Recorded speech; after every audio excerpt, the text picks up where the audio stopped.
George Emily Dickinson, and my Robert Frost. I read those Facebook bookmarkers that measure what we've lost. All right. All right, let me erase that work and let's get going.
Nobody wanna see us together, but it don't matter. No.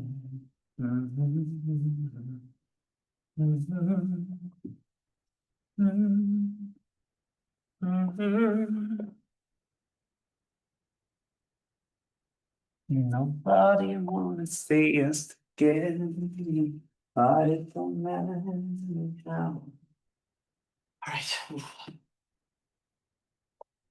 All right, so differential equations, we are back. I gotta move the camera, but we are back. And so today what we want to talk about, so I kind of, in that last lecture where we ended up, or last couple lectures where we're using the wrong scene, I kind of made the comment that it's kind of weird, it should be weird, that we're doing differential equations and suddenly somehow matrices come into play. And it is weird and crazy that they do. And I kind of promised that we would expound on that basically. So today we're going to look at systems of linear differential equations. And in doing that, we'll start to see matrices come more into play. So actually not necessarily today, but this will lay the foundation for what you guys are going to see in chapter 8, where we really do bring matrices in as a tool for solving differential equations. So let's kind of get to the thing today. Let me move the camera.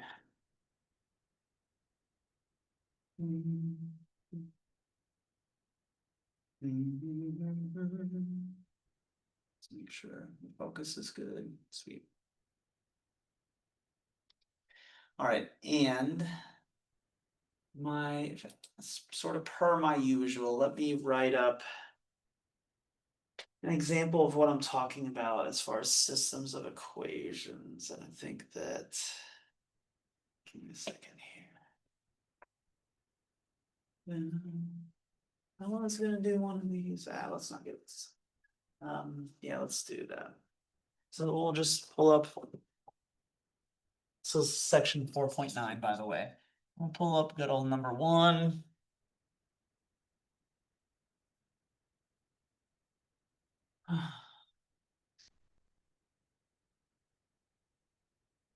So let's write it out the way they've written. We'll talk about some notation here too, because you'll see it written several different ways as we go on. So I want to talk about the notation. 2x. So that equals 2x minus 1.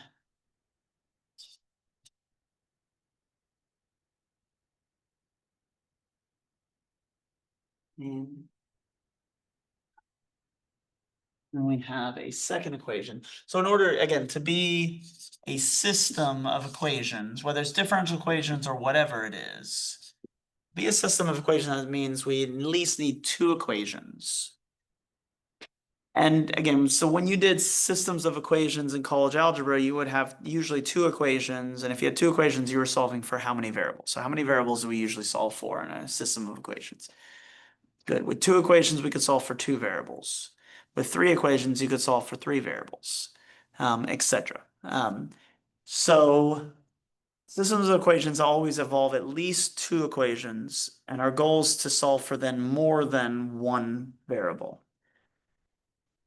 So I want you to think about differential equations we've done so far in this class. The differential equations we've done so far in this class, maybe even going back to earlier in chapter 4, it might be something like y double prime minus 5y prime plus 4 equals whatever. I don't know, sine of x, something like this. Notice that, so on the left side here, we saw something like, sorry. So we saw something like this in chapter 2. We might even going back, or sorry, chapter 4, going back to chapter 2, you might have even seen something like, y prime plus, I don't know, x squared y equals e to the x, something like this, right?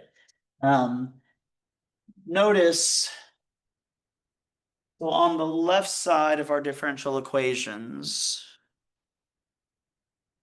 well, man, yeah, this maybe kind of throws off thinking or what I'm trying to say here. Well, we'll sort of get to the whole point. So in differential equations so far that we've solved, so I guess the first thing I want you to think about is think about the solutions to the differential equations we've come up with. So whether you were solving something like this or something like this, what did your solutions look like? I don't need specific functions, I just mean more in general. What did they look like? So solving something like this, you might have ended up with a y equals bunch of stuff. And solving something like this, you also ended up with a y equals bunch of stuff. So these differential equations, there was one differential equation you were solving, so you could solve for one. Now, when we're solving these equations, we're now no longer solving for a variable, we're solving for a function, right? So this y is a variable when we're looking at it in college algebra, but when we look at it in calculus or differential equations, that y is a function. So something like this, you were able to solve, you had one equation with one unknown function, and you were able to solve for y. Now, notice that we usually did have, we either had a 0 over here or we had some other variable here. So we had sine of x, right? So this is another function. Here, x is really a variable. And the same thing in here.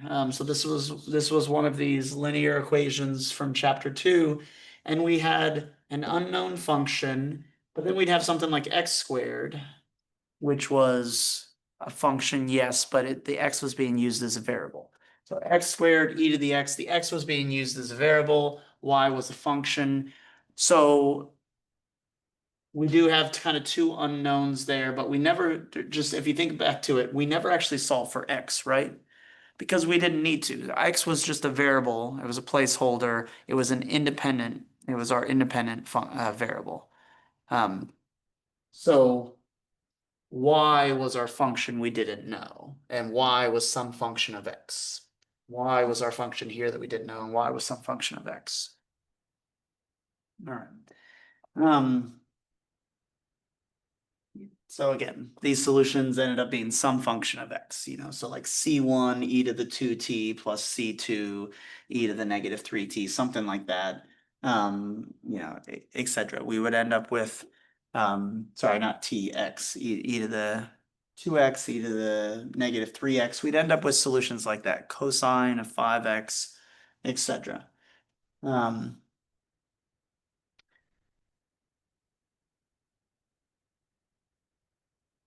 And so for all of these, we had one unknown function. We had one equation, we could solve for it. So what you're gonna see, so something like this, so they give you in 4.9, one key change that they're making here. Notice that, so look at kind of the notation here. We have a dx dt, a dy dt. What is my independent variable here? So good, my independent variable is t. So is x a variable any longer, or is x a function? And that's the first key thing to recognize about this, and it's weird, honestly. So up until now, they've been using x as a variable. Up until now, y has always been a function of x.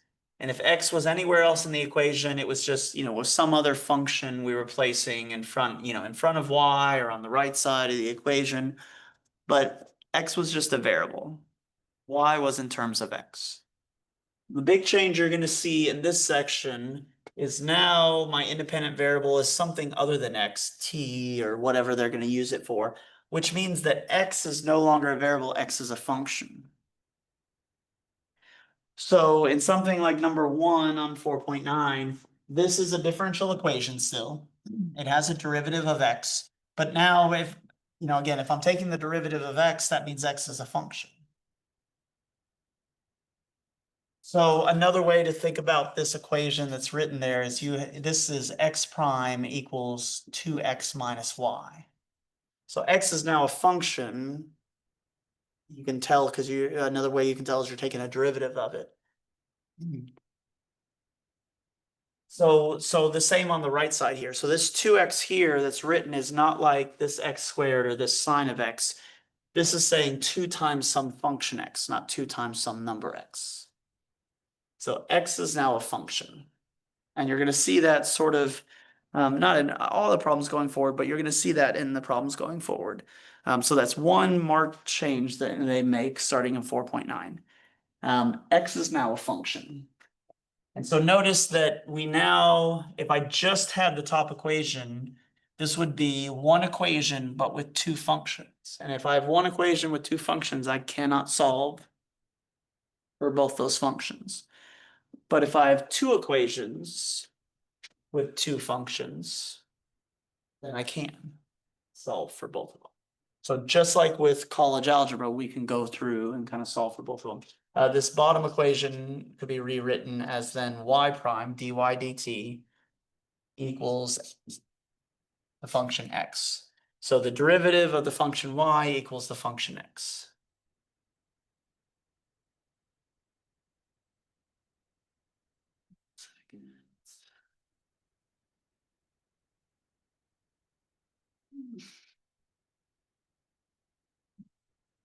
All right. So that's the first thing I want to build into what we're talking about, because I think it's actually it's an easy point of natural confusion. We have been using x as a variable. So even when we say sine of x, that's a function because sine is doing something to x. X is my independent variable. X is my input. Now x is not a variable. X is a function. It's just another function. So I could always use a letter to represent a function. It could be an f, a g, an h, a w, an x, a y, whatever. So when they ask you to solve something like this, what they're now asking you to do is different. So the next point that I really want you to connect to, or the next point to make out of that, is again, in your previous equations, you were solving for one unknown function. So you would end up with some definition of that function, and y in terms of x. So y equals, and everything over here was some function of x. The big change now is now when I see x, it's a function. So now when I see this equation, there are two unknown functions and I need to solve for both of them. So your goal in solving a system of equations is to find what y equals, but also now what x equals in terms of t. Just like when you solved a system of equations in algebra, your goal was to find, you had two different variables you didn't know, and your goal was to find both. You didn't want to just find what x equals, you also wanted to find what y equals. So our goal is the same here.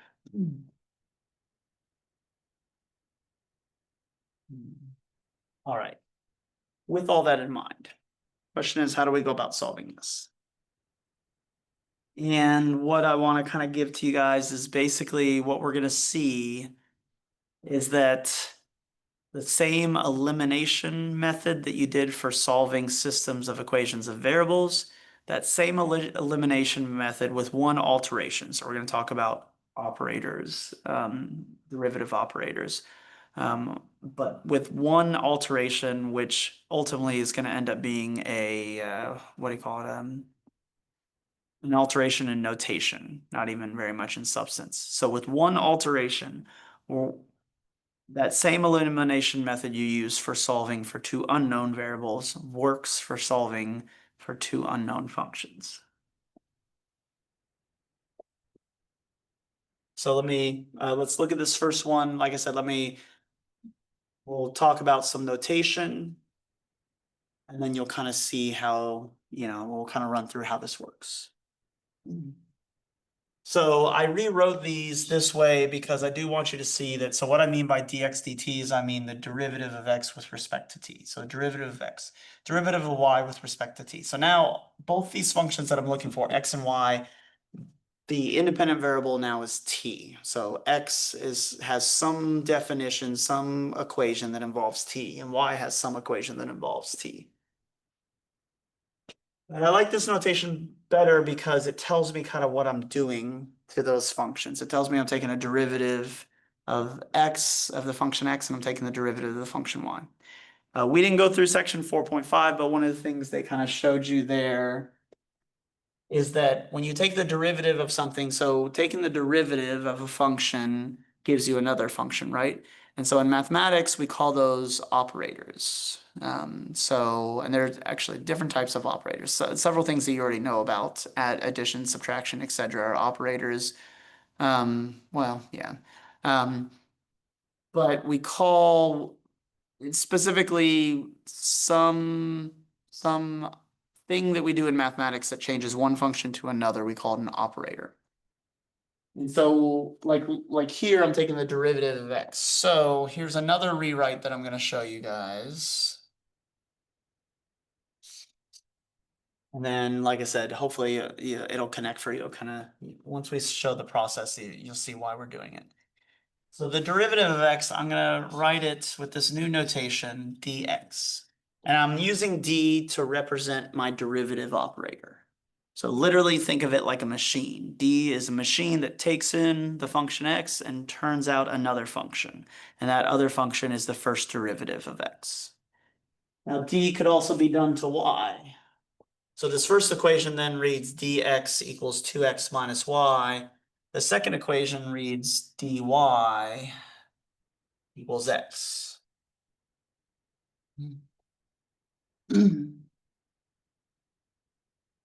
So d is the derivative operator, and one of these shows that I'm taking the first derivative. Now we'll get to it in second problem we go over, but if you're taking the second derivative, how do you think you would show that with using the d operator? Good. So it's kind of like d applied twice, right? And derivative is not multiplication, but the symbology we're going to use is actually similar. So if I do the derivative twice, that's sort of d times d. And how would you write d times d? You write it as d squared. So when we see a second derivative, we're going to write d squared. Now, again, is it actually squared? No. But it still shows us that we're doing the derivative twice. So it's kind of, just it's a similar notation. It means a similar thing. And again, we'll see that that notation then is actually really, really useful. So, all right. So they give you something like this. Just remember, this is really x prime and y prime, or that's another way to write it. And what I'm saying is we're going to write it this way. Dx equals 2x minus y, dy equals x. And then what I'm going to do is I'm going to move everything to one side of the equation. So I'm going to keep rewriting and moving things around. So minus 2x plus y equals 0. And then we have dy minus x equals 0. One of the advantages of this derivative operator is that it has similar patterns, similar properties than to a variable. It basically has algebraic properties. You can treat it like a variable, which is how we can do d, d times d, derivative of a derivative, we can write it as d squared. That also means that we can do stuff like the following. Notice the first equation, so I'm going to go back up with this. Notice the first equation, I kind of have x in common here. So I'm going to factor that x out. So I'm going to end up with d minus 2x plus y equals 0. On the second equation, I don't have anything in common, so I can just write, but I am gonna sort of rearrange this around. So it's a negative x plus dy equals 0. And as I'm rewriting this, you might see that, as each time I rewrite it, as I'm rewriting it, notice that this looks a lot like a system of equations in algebra. In systems of equations in algebra, again, we have two equations of two variables, and we always arrange the x's with each other and the y's with each other so that we can play. So you may have gotten used to using substitution, but also they taught you about elimination. So we're really doing this so we can play the elimination game. And notice that sneakily in my rewritings, I've been doing that. And again, I told you, I was saying that this derivative operator essentially has the same algebraic properties as a variable. So that means if I have this, and this looks a lot like a system of equations, then I should be able to do the same work with a system of equations, an algebraic system of equations. I should be able to do the same work I did there, i.e. elimination. And maybe that'll help me solve this. And so that's what we're gonna end up doing. So I kind of show you all of this rewriting, and I'll tell you the derivative operator has algebraic properties or works like a variable. In no way do we have the time to prove that. That takes a lot. That really takes a whole, honestly, graduate textbook and reading through a chapter of a graduate textbook. So we're not going to do any of that. So basically trust me that it works like a variable. But once you have that trust, what I'm saying is we want the equation, the original equation, we want it written this way. Because then what we're going to do is we're going to play elimination with this. And again, our goal is going to be to solve for x and it's going to be to solve for y. But we can do that now by using elimination and then the things we know from previous sections. So let's see kind of how this plays out. So when I say elimination, what I mean is think of this d minus 2 as a coefficient in front of x. Give me a second, I'll make sure this is not, it's just staying. Okay. So think of this d minus 2 as a coefficient. Think of this d as a coefficient. That's coefficient's -1, that coefficient's 1. So what I want to do is I want to multiply the top and the bottom by something so that I can get the x's to cancel or the y's to cancel. It doesn't matter. Now I want you to notice that if you multiply, so here's where when you're doing elimination with, like you did in college algebra, the one thing about this is it's a bit of puzzle solving. It requires you to figure out what to multiply by. And that's the nature of the game on it. There's kind of no way out of that. So you gotta look at this and again, approach this a bit like a gamer. So what do I need to see in front of either the x on the bottom or maybe both of these so that they cancel out? And notice that the bottom is a negative, the top is this d minus 2. If this bottom was negative d minus 2, so literally the bottom was negative with a d minus 2 in front, then when I add those two equations together, the x's would cancel. So I noticed that, which tells me, okay, first action, first run through, I'm going to multiply the bottom by d minus 2. So I'm going to multiply this whole bottom by d minus 2. Just because I just noticed that if I have a negative d minus 2 in front of this x and a d minus 2 in front of that x, those are going to cancel. And that's enough to get the x's to cancel. So that's all I have to do this first time through. So I'm going to kind of mark this as a 1 because we got to do a little more work with this. So that's the first thing we're going to do. And when I say multiply again, in truth, we're not multiplying. A derivative, you don't multiply to do a derivative, right? A derivative is its own action, its own operator.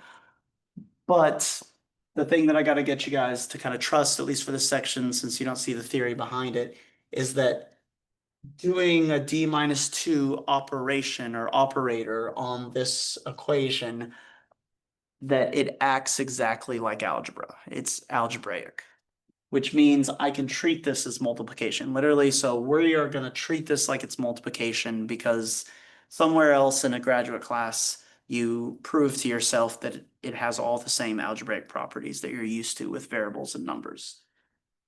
So with that, I literally am gonna distribute through. So what that gives me is now my top equation still says d minus 2x plus y equals 0, but my bottom equation says negative d minus 2x. But then I'm also multiplying d minus 2 by the d. So that's going to be plus d squared, or second derivative. So d squared minus 2dy. And then d minus 2 times 0 is 0, or of 0 is 0. And now notice, so what we're going to do, so again, this is your process of elimination with going back to systems of equations. Once you figure out what you need to multiply by so that things cancel, you do the multiplication and then you add them together. And notice when you add these together, these cancel beautifully. And we end up with d squared minus 2d plus 1y. So you're literally going to add those together exactly like you did in algebra. So again, what I'm doing here, and hopefully it is amazing to you for a second, is I'm essentially turning solving differential equations into linear algebra, into just algebra. And that should freak you out. I mean, not maybe even freak you out, but that should amaze you for a second. Like we're to the point in differential equations where we can essentially take something like a derivative and backwards derivatives and integrals, and we can turn them into algebraic operations.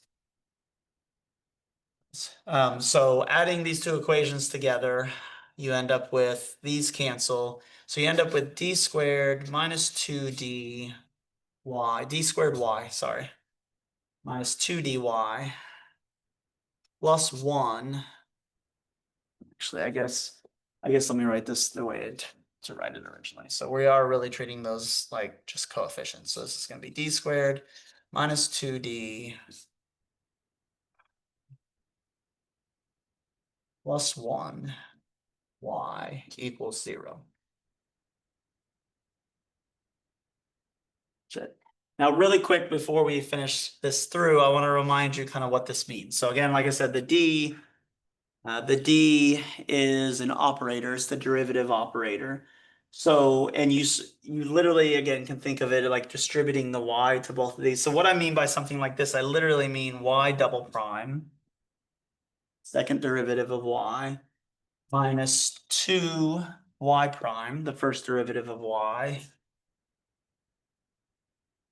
plus 1, and all of that equals 0. So something like this, you can write it this way using derivatives as operators, and it's equivalent to saying this. They're both equivalent to each other. This is y double prime minus 2y prime plus 1 equals 0. The reason I want to get you to think about this for a second is, how do we go about solving something like this? Good. You guys already know how to solve something like this. This is a second order homogeneous linear differential equation. You can assume y equals e to the mx, c e to the mx, and you can do all the work from there, and you can get a solution to this easy peasy. So again, I want you to think about just the amazing thing here is we rewrote this using derivatives, using sort of the operator for a derivative, or derivatives as operators, which allowed us to treat this like linear algebra and use elimination, and it gets us a form that ultimately is just a linear homogeneous differential equation, which is something we can solve. Now, I'm not saying there isn't another way to solve this particular one, but we'll see some other equations. The kind of the point of this section, not only is it that we're solving systems of linear differential equations, and not only is it that x is now a function, but we are going to look at some systems that there would be no way to solve them. If you wrote the equation out kind of like this way to begin with, there would be no way to solve it.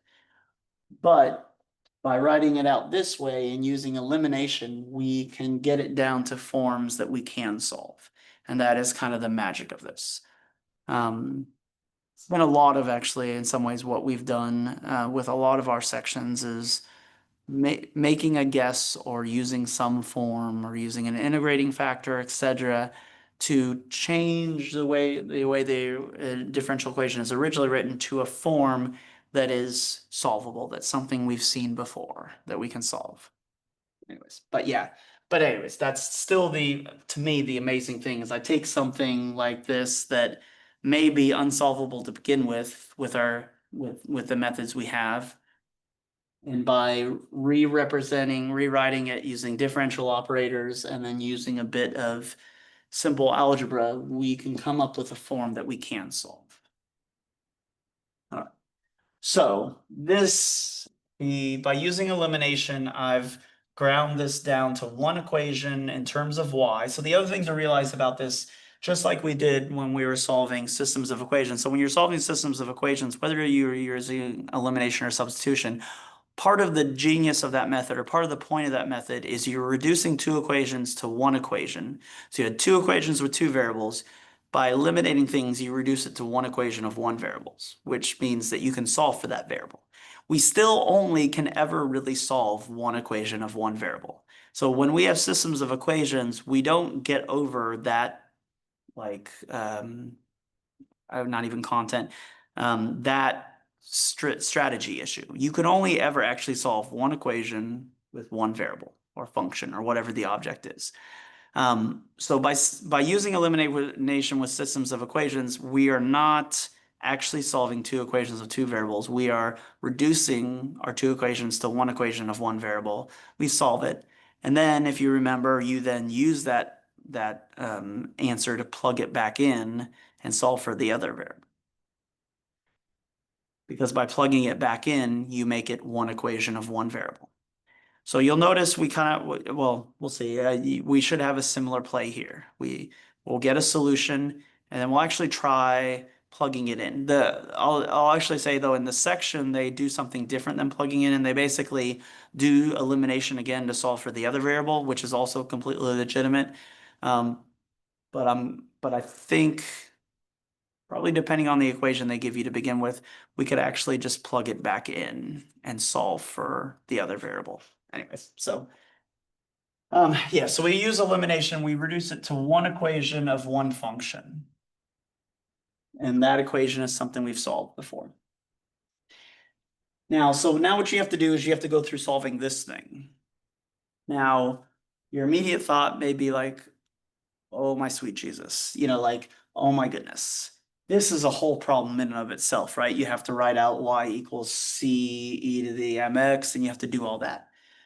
So what I'm going to do here in solving this is I am going to kind of shortcut it. So yes, the full thing, and when I'm saying I'm going to shortcut it, I'm saying you can do it also. So again, we've seen solving this type of equation enough times now. Every time we have to get the complementary solution in sections 4-6, 4-7, we solve this type of equation, right? So you've done it so many times now that if you can visualize the shortcut, you should be taking the shortcut. There's no reason to write y equals c e to the mx every time. Now, again, if you need to, do it.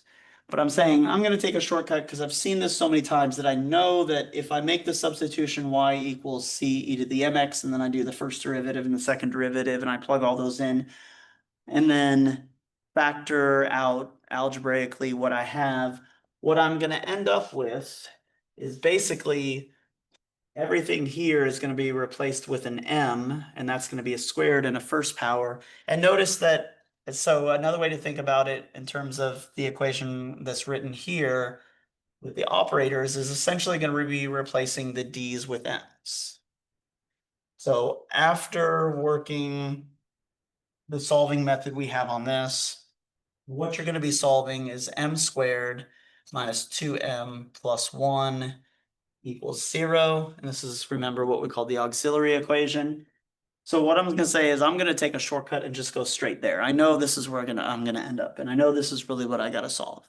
And then I need to solve this.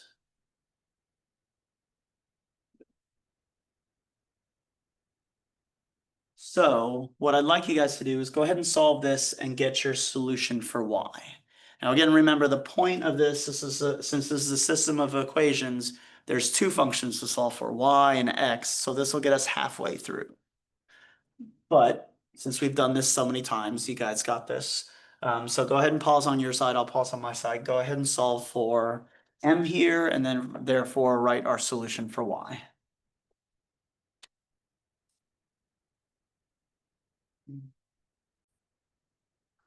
All right, let's see what you guys get. So solving this, what you should have seen is we get m equals -1, but that's repeated twice. So again, going back to this type of equation, you get this result twice. My solution then, y equals, it's going to be c1 e to the -1x or negative x plus c2. Now, when you get it repeated, you get x times e to the -x. And that would be our solution for y. And sorry, not x, habit. So again, remember for this, these systems of equations, for this problem in particular, our independent variable is t. X is not a variable, it's a function. So that should be a t, sorry. And so should that. So c1 e to the -t plus c2 t e to the -t. I hate it when they use t because a plus looks so much like a t. It's really hard to differentiate writing wise. Good. All right. Good. So now, like I was saying, kind of before that pause and before you solve this is, again, when we did this with linear equations when x and y were variables in a college algebra class, you would solve for y or x or whichever one you solve for first, and then you would plug that in and go solve for the other variable.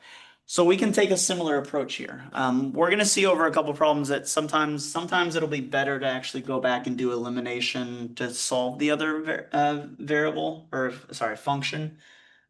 But notice, so I just want you to notice on this problem, we do have this particular equation. This is a really nice equation. This first equation, before I started putting d's in it, it just says y prime equals x. So x, the function x actually equals whatever the derivative of y is, right? So now that we have y, let's just do that.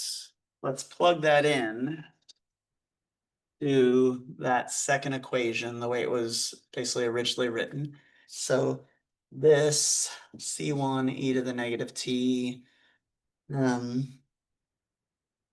plus c2 t e to the -t. If I take the derivative of that, that equals x. And again, it just happens because on this problem, it says y prime equals x. So you're not always going to get something as simple as that. But what I want to get out of, kind of you watching me go through this problem, or you kind of engaging with me going through this problem, is you should look for stuff like that. So basically, keep your eyes open as the problem goes. Sometimes it is going to be nice and easy like that, and when it is, you want to take advantage of that. You guys kind of saw on that last. Nobody had trouble finishing that last test, but nonetheless, I mean, when you're doing 8 or 9 of these problems over 2 hours, you need to shave as much time as possible when you can. So get into the habit of kind of looking for that. So in this case, yes, I'm going to save myself a crap load of time by plugging y into this equation and getting my derivative from there. So this is something you can do. This is not even differential equations. This is just derivatives. This is Cal 1. So again, pause on your side. I'll pause on my side. Go ahead and work your derivative through and let's see what x is. All right, sweet. So working that derivative through, it looks like x is going to be -c1 e to the -t. And then this is where we really got to do some work. So this needs the what do you call it, product rule or product pattern. So the first go through, it's going to be c2t times the derivative of that. So the derivative of e to the -t is negative e to the -t. So we'll make it minus there. So minus t c2t e to the -t. But then we are going to add to that e to the negative t times the derivative of c2t, but what's the derivative of c2t? That's gonna be c2 e to the that's gonna be c2. So c2 e to the negative t. Negative t, that good. And we can do a little, that equals x. We can do a little combining of like terms there. So we end up with c2 minus c1 e to the negative t minus c2 t e to the negative t, and that is x. And there's our answer for x.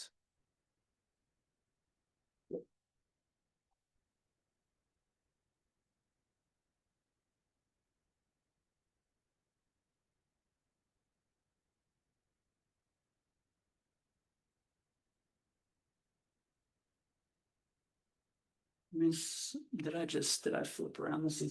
It doesn't matter which C, so I'm looking, comparing to their answer in the book. It doesn't matter which C is which C. But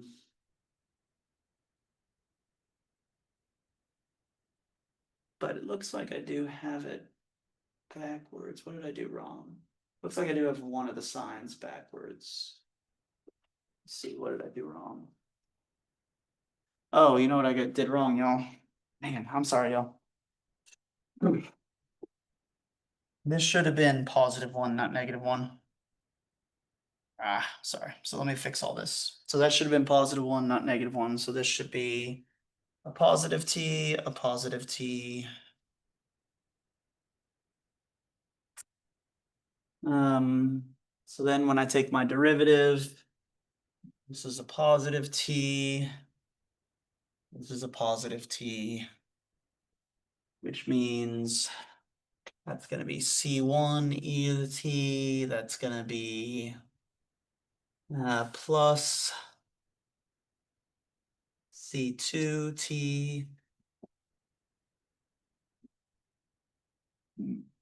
They still have a. Oh,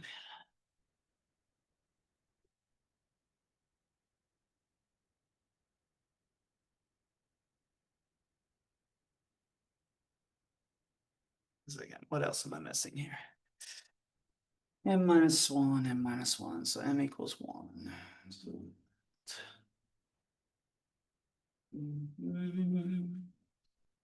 well, ultimately the constants don't matter, but minus, so c1 e to the t.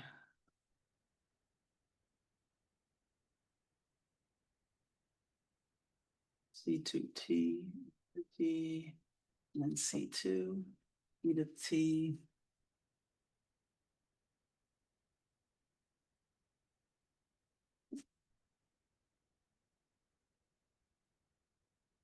Okay, so these should all be pluses.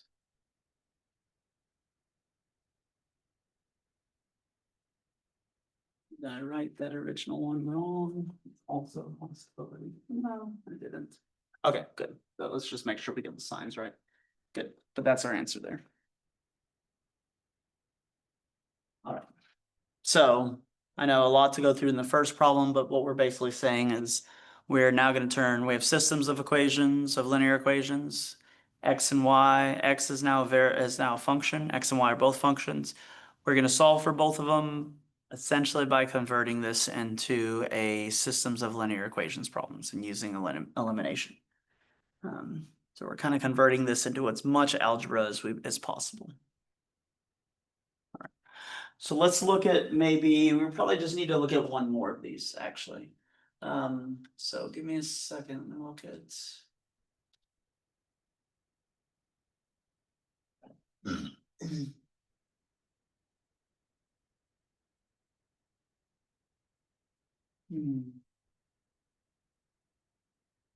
Some numbers. That's.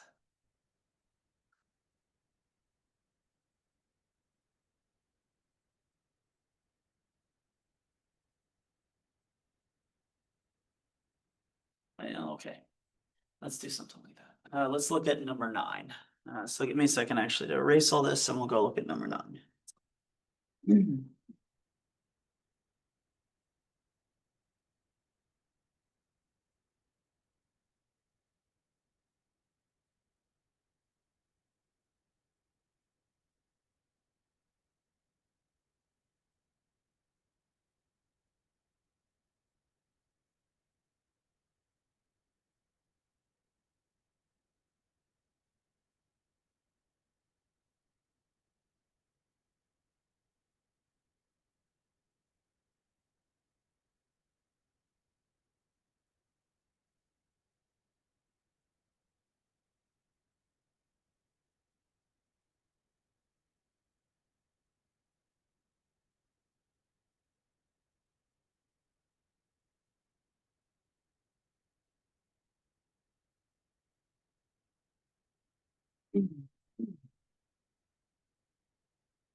Um,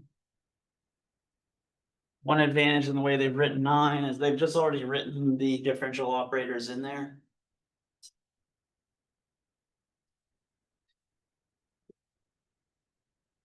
We have dx plus e squared y equals e to the 3t. Then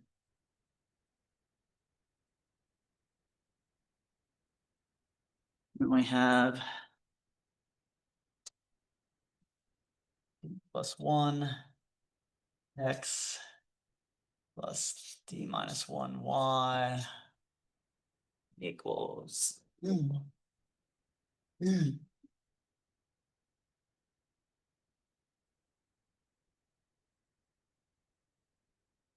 4 e to the 3t. Something really cool.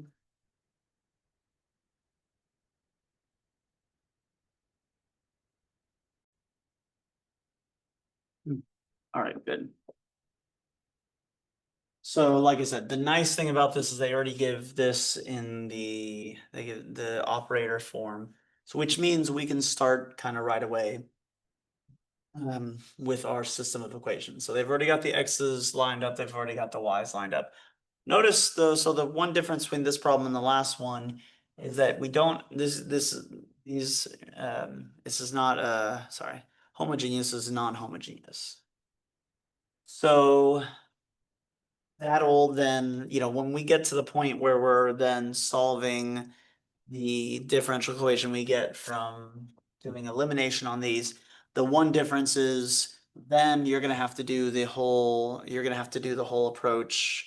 You have to run through not just getting the e to the blah blah blah t solutions, not just the complementary solution, but you gotta find the particular solution because we're likely, maybe not, but we're likely gonna end up with something on the right side of the equation that makes it so it's going to be non-homogeneous. So just have that in mind. So that's part of the point of these two problems is when you're doing this, you're doing elimination as your method through this to get to an equation to solve.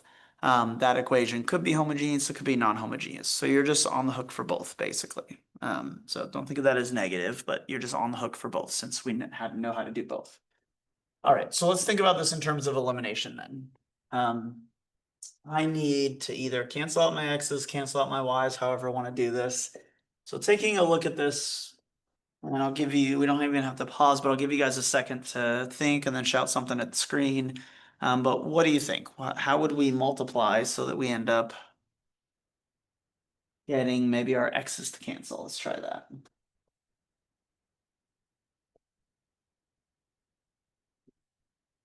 It looks like, so, the d and the d plus 1, algebraically, they're definitely separate. They're sort of unrelated. So this is kind of like if I had a 3 and a 5 here, I would want to multiply one of these by the other essentially, and one of them is going to have to be negative in order for them to cancel out. So we're going to take a similar approach here. I want to multiply, if my goal is to remove the x's, and by the way, again, you could just as easily go remove your y's first and solve for x. I just look at this, I kind of see these as simpler to deal with. So this dx, so this first one I want to multiply by d plus 1. Because then I'll have d plus 1 times d. The second one I need a d here, but I also need it to be negative so that when I add them together, they cancel. So I'm going to multiply the second equation by negative d.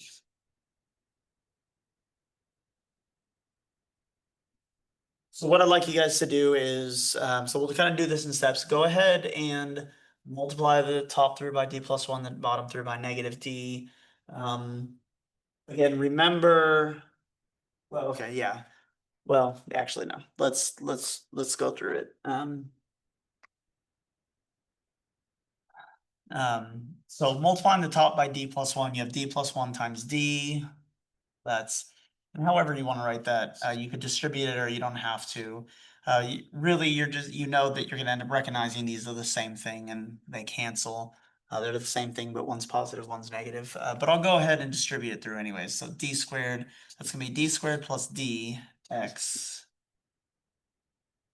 And then d plus 1 times the d squared, that's going to be what? D cubed plus d squared y plus. Now, when we do the d plus 1 there, now that's going to be the other huge difference between having solving the homogeneous version of this and the non-homogeneous version of this. When it's not homogeneous, so again, remember this d plus 1, we keep saying multiply because it's a derivative operator. But that derivative operator acts like when it's interacting with other basically numbers and derivative operators, it has the same algebraic properties as a variable. So we're treating it like a variable. However, when you get to the right side here, I can do d plus 1 times d because again, those are like the same, right? Those are the same system of symbols. But d plus 1, I can't multiply by e to the 3t. And so you have to basically, so what I guess what I'm trying to say is you can't just multiply it there because then e to the 3t is a function.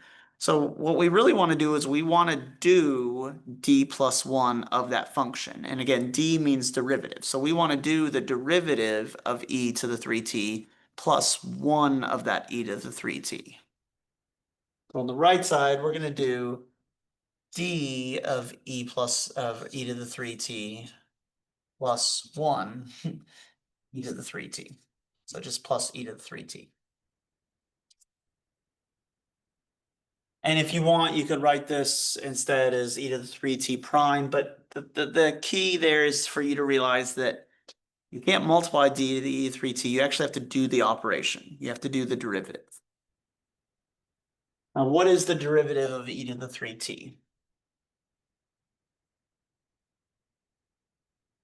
Good. So that's going to be, and honestly, just to save a little room here. So now that you see that that's what we're doing, so we need to do the derivative of e to the 3t, and the derivative of e to the 3t is 3 e to the 3t. Which now we can add those together when we get farther down. Good. Now we're going to go through on the second equation. The second equation, actually, what I want you to do is I want you guys to go through on the second equation. So now that you kind of know what to do with that d and the function on the right, this will be a very short one, but go ahead and pause on your side. I'll pause on my side. Go ahead and operate negative or multiply negative d through on the second equation.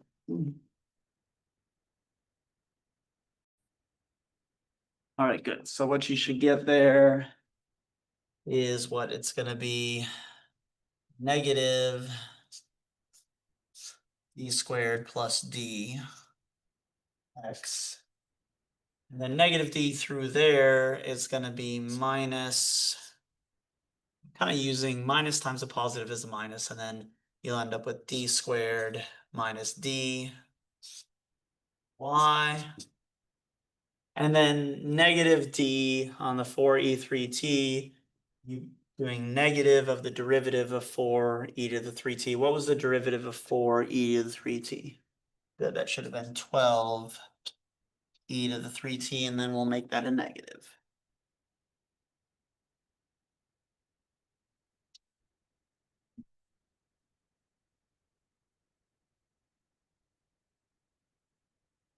Good. And again, we do all that so that we can add these two equations together and end with one equation with one variable. So when you add these two together, these cancel. When you combine those, so take a second, when you combine these, what do you get?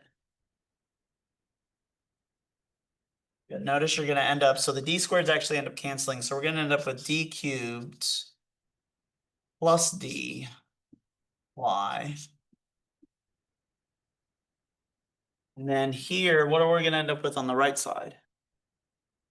Good. So this is 4e to the 3t top minus 12e to the 3t. So we're going to end up with minus 8e to the 3t.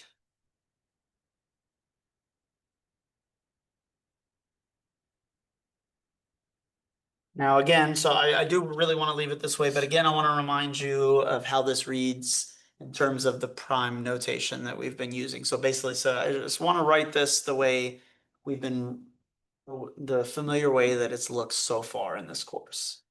So what I mean then is this is y triple prime, so derivative 3 times of y, so y triple prime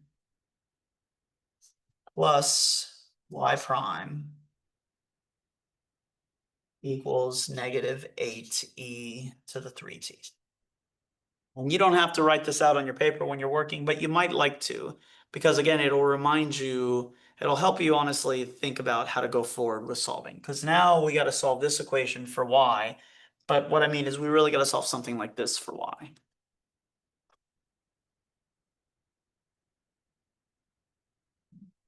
And solving something like this for y though, so remember, once it's unhomogeneous or non-homogeneous, what you're going to do is you're going to first solve it like there is a zero there and treat it like it's homogeneous. Work that through, and then you got to find a particular solution. And so we're going to look at this and make a guess at the general form of that solution and actually work that through. Now that part of it, the particular solution part of it, if you remember, didn't have a nice auxiliary equation that you ended up with where you could solve for your answer. You could solve for m and then just plug that in to your answer. The particular solution part of it, you really had to do the work for. So we're going to have to do the same thing here. So we're basically going to spend the next part of this. Again, like I said, first you're going to find the complementary solution to this. And then we're gonna take the time to find the particular solution so we can find the overall solution. And after we've done all that, then we got to go back and solve for x. So these problems just take a while by nature. It just kind of is what it is. Which is why I've only given you 3 problems for your homework. All right, so let's go find y. And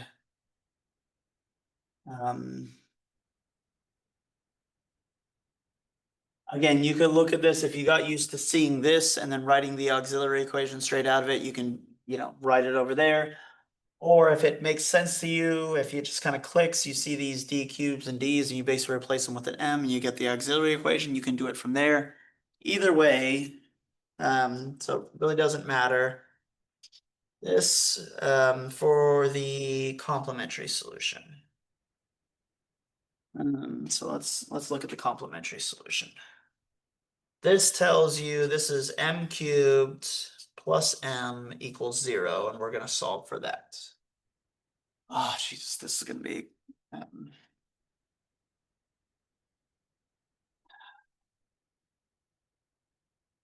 you guys are good. I just kind of get tired of them throwing imaginary numbers into so many of the problems. To be fair, you get to something called complex analysis, and in reality, complex numbers are a solution a lot more often than you think.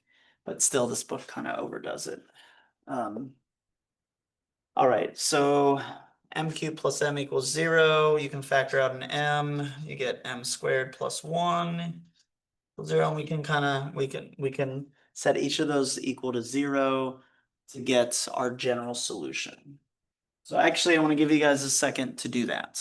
So go ahead and pause on your side. I'll pause on my side. Go ahead and work this through and get your complementary solution.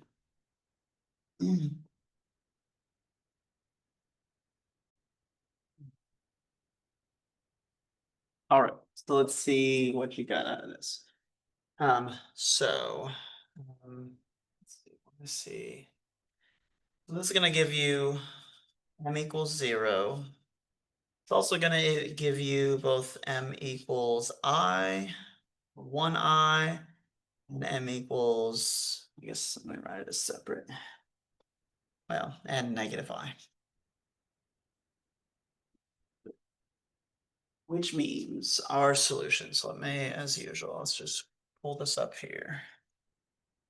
So our complementary solution, first of all, we're gonna have e to the 0x, but e to the 0 is just a 1. So we're basically gonna have a c1 plus c2. A second. Actually, I guess we're gonna have c2. Yeah.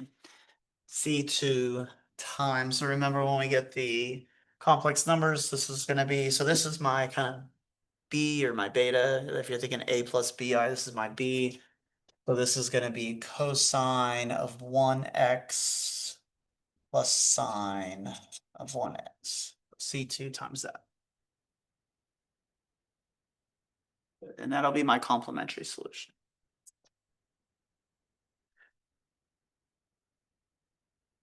The second thing we need to look for is our particular solution.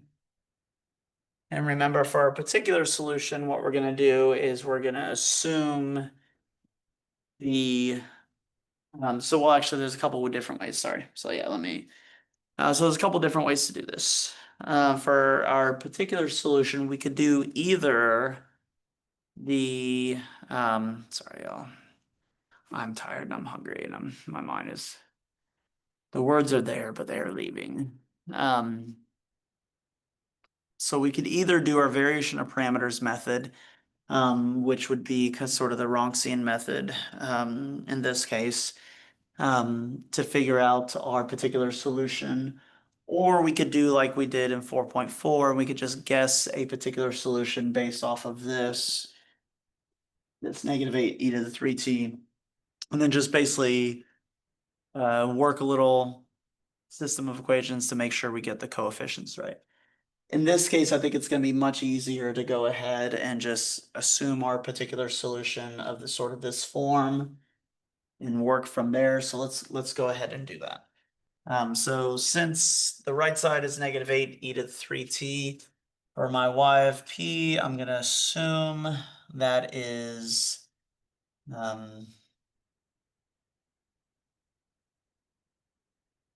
me a second.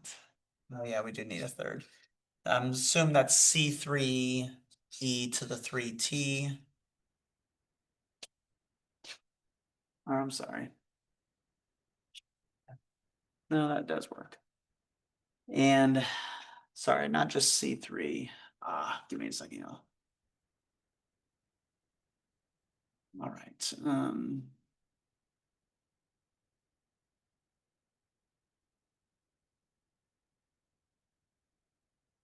Well, we're gonna end up putting C3 in front of this, but, or maybe are we, or do we just need to put an A? I think we just make our assumption that it's A e to the 3t. Yes, sorry, there is no C3 there. Yeah, it's just A e to the 3t. And then we go from there, finding our first, second, and for this one, we're gonna need third derivative and kind of work from there. Now, again, this is another good reason why, at least in the corner of your mind, even if you don't write it on your paper, you want to have this alternative version of it written out, because this part of it, there's sort of no way at it using, I'm sure you could invent a way to think through it using, what do you call it, the D operators here. But honestly, it would probably just be more work and sort of more complicated than just kind of what we already know how to do with reading it this way. So this is again where it's good to have this either written out or at least in your head, so that when you get to the particular solution, we can just go ahead and go figure that out. All right, so let's solve that from here. So I will give you guys a second to do that. Go ahead and pause on your side. I'll pause on my side, and let's practice what we already know. See if you can figure out the particular solution there. All right. Easy enough. So let's see. Just sort of abbreviate here. So we have y prime. So y prime is going to be 3a e to the 3t. Y double prime then is going to be 9a e to the 3t. And y triple prime is going to be 27a e to the 3t.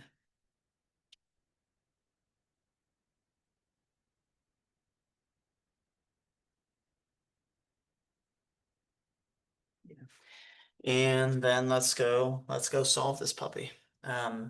So the way this reads then is 27a e to the 3t plus 3a e to the 3t equals -8e to the 3t, and this is just really easy from there. So you end up with 30 on this side, so 30a e to the 3t equals negative 8 e to the 3t, so 30a equals negative 8. Divide off 30, simplify, and you end up getting what? Negative 4/15. A equals negative 4/15. So my particular solution then is yp equals negative 4/15 e to the 3t. Slap that on to the complementary solution, and we have our general solution. So y equals c1 plus c2 cosine x plus sine x minus 4/15 e to the 3t. And hooray, we've solved for y.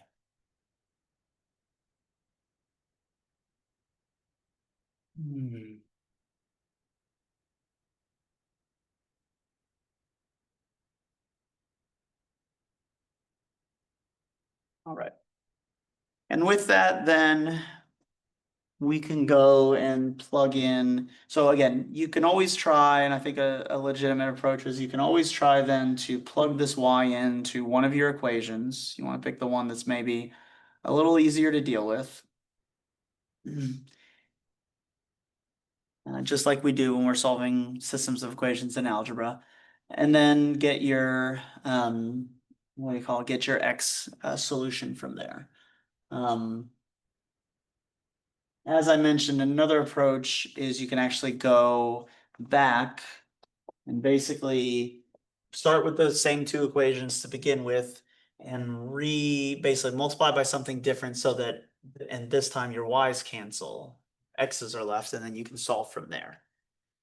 The book seems to encourage that approach.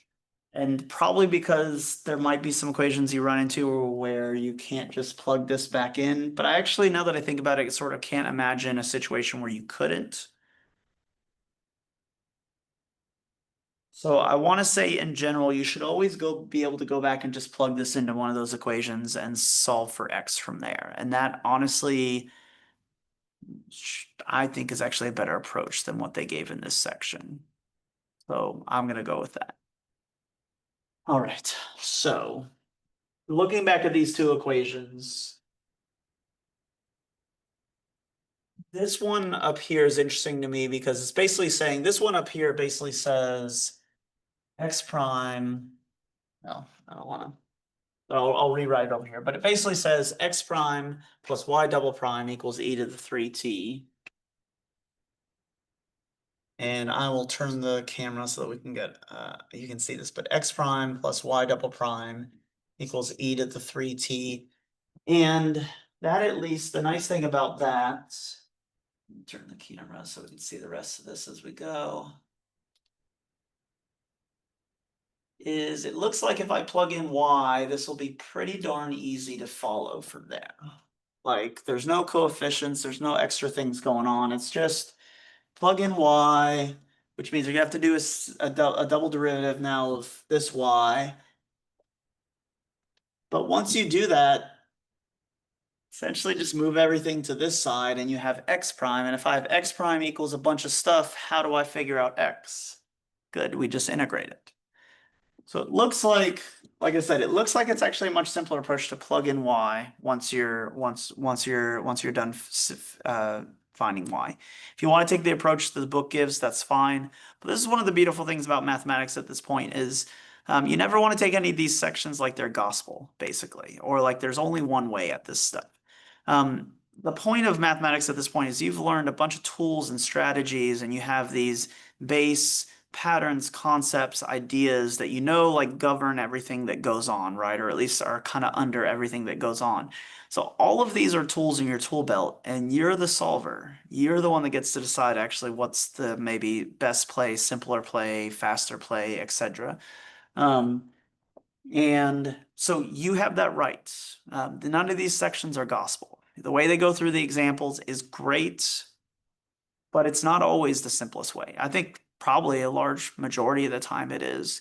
But even at this level, I find books that, just take the more complicated way through a particular problem. And they might have a reason why they wrote it that way, but it doesn't mean you have to do that. You're the problem solver, not the book, not the technology, etc., not the thing you see online. So I'm the problem solver. I'm gonna go with, let me just take a double derivative of this thing, plug in, and let's do a bunch of algebra from there. So double derivative. This is gonna be fun. So first derivative. By the way, this book probably takes the other approach just because they want to emphasize sort of the fact that you can use systems of equations as a substitute way to sort of get at these solutions, which is great. So again, they're trying to emphasize a content and concept. But I look at this and I say, well, I hate a ton of algebra, which we're going to get a good bit here, but taking derivatives is hella easy. So let's run some derivatives. So first thing through. Interesting. So derivative of C1, derivative of constant is 0. Beautiful. I've got to do derivative of cosine x plus sine x. And both of them are going to have a C2, so really the C2 doesn't get dropped. The derivative of cosine x is negative sine x. The derivative of sine x is cosine x. So it looks like we're going to get C2 negative sine plus cosine. I'm just going to reverse it because I like to see my positives first. And then the back end here, the derivative of e to the 3t is just 3 times whatever I got there. So I'm going to end up with negative 12/15, which is actually 4/5. Yeah. So I'm going to end up with negative 4/5 e to the 3t. And that's y prime. Beautiful. Y double prime, which is what I'm going for. So now I'm going to work this through again. Derivative of cosine is negative sine. Derivative of negative sine is negative cosine. So it looks like I'm going to get kind of a negative C2. So it would have been negative. So properly, it's going to be negative sine minus cosine.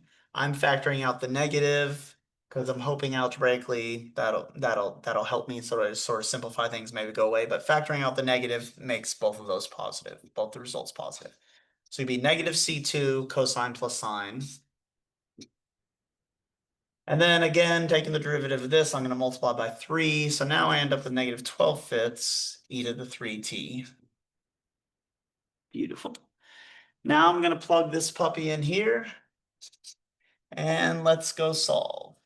So we end up with x prime equals, or not equals, x prime minus C2 cosine x plus sine x minus 12/5 e to the 3t equals e to the 3t. And like I said, again, you want to think through how you're going to approach this really before you start plugging the stuff in, because again, you could do a bunch of other stuff. You could move e to the 3t over here, but really, this is, again, basic, not only basic differential equations, really, this is just calculus. I look at this and I say, oh my goodness, I can get x prime by itself and then just take an integral and I'm good. I'm golden, right? So I'm going to add both these figures to that side. I'm going to end up with x prime equals what? So C2 cosine x plus sine x. Then I'm going to have 12/5 plus 1 or 5/5. So that's going to be plus 17/5 e to the 3t. And now if I just take the integral, by golly, I got my answer.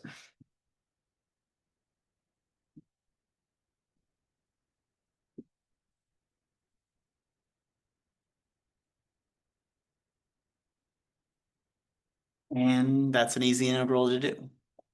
This is just, this is just the lighter stuff from Cal 2. So go ahead and pause on your side. I'll pause on my side. Go ahead and work that integral.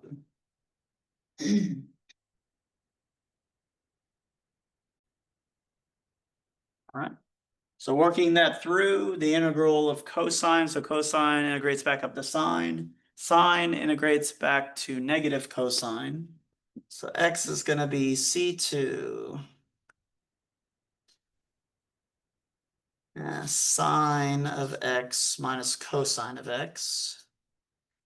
And then this one, e to the 3t integrates up to e to the 3t, but you divide by 3. This is going to be plus 17/15 e to the 3t. And then plus possibly some other constant. They do make a deal in this section about you should be able to relate all the constants back to C1 and C2. This is another thing where I know what they're going for mathematically, but also the constants don't matter. I mean, you can have as many, you can populate this thing with as many constants as you want as you go through. So I'm going to say, honestly, I would just write something like C3 here, or just C or whatever, and call it good. There's some other constant there. So that gives us a solution for y, a solution for x, and we are golden. All right, and that'll be your work in this section. So we sort of now are looking at systems of equations, of differential equations of two different functions. So the payoff on this, again, this is our way to kind of solve it just system of equation wise. Again, when you did college algebra, you had systems of equations and you solved it by elimination or substitution. And then we said, well, actually, we can make these into matrices and we could solve them with matrices. So we're about to see the same payoff here. So you'll see your rest of your homework for this last little bit is 8.1 through 8.3. And those three sections together will show you how to turn one of these systems of equations into a matrix and solve that system using matrices. So literally, we are now just mirroring exactly what we did in college algebra with linear second order or higher differential equations. So that'll be the payoff, and that's what we'll do next. So I will see you guys for that. Just a small note too, I'm basically going to do those three sections as one lecture. So they break them up into three sections in the book. And I've actually already had one question. One student was like, "Hey, is 8.1 really as easy as it looks?" Yes, because you're not really doing differential equations there. They're just asking you to rewrite things, right?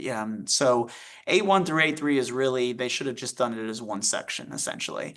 It's the same work you would have done, again, in a college algebra class. So you start with rewriting the system of equations as a matrix, doing little matrix operations, and then using those matrix operations to solve your system of equations, in this case, system of differential equations. And so that's really one whole thing. So I'm going to treat those three sections as one whole thing and just do those three sections in one lecture. All right, so I'll see you guys for that.